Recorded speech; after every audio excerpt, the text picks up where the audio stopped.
In this video of JavaScript, we are going to cover arrays. And here I have written a very simple program of bubble sort in which I am sorting an array in ascending order of length 6.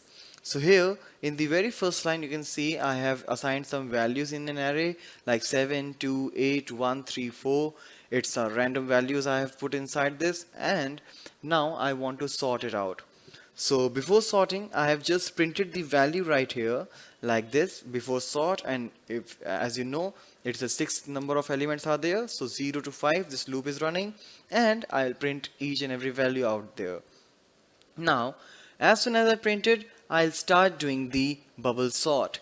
So for any successful bubble sort, I need to run a loop for n into n minus 1 times. So that is what I have done here. Like here it's n is the length of the array, that is 6. So this loop is running for the 6 times, inner loop is running for the 5 times, so overall it will be running at the 30 times. So that is the maximum number of cycles that we have to execute for a successful bubble sort. So let's see what I have done inside this particular loop. So here you can see like j is started from 0, and obviously it is less than 5. So when the first time this loop would be running, the value of j is 0 and j plus 1 is of course 1.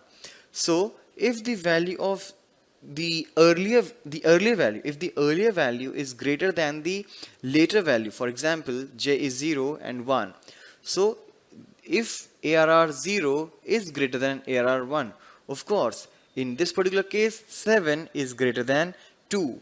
So what I want is I'll have to swap these two values so that 2 will come before the 7. Alright, that will not make it a complete sort, but of course the two values would be sorted because it is the ascending order, so any smaller value have to come before the greater value.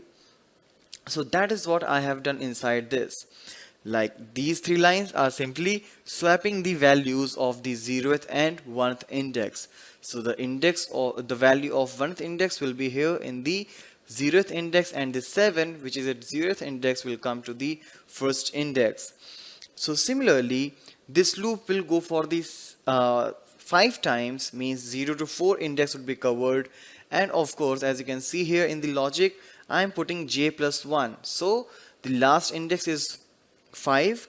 When j is 4, so what it will be saying, if ARR 4 is greater than ARR 5, that means these two values will be compared, and if required the swapping will take place, but only in one cycle the complete sorting will not be done.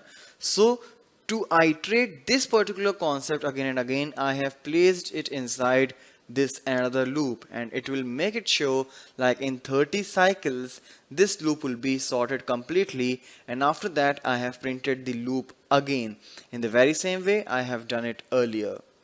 So let's execute, and here you can see the output. Like initially it was like 7, 2, 8, 1, 3, 4, and later it's 1, 2, 3, 4, 7, 8. Alright, if you want to sort it to the descending order, you can simply replace the greater than symbol to the less than. Now the swapping will be done when the smaller value is before the larger value. So now you can see this whole array is being converted into the descending order sorted.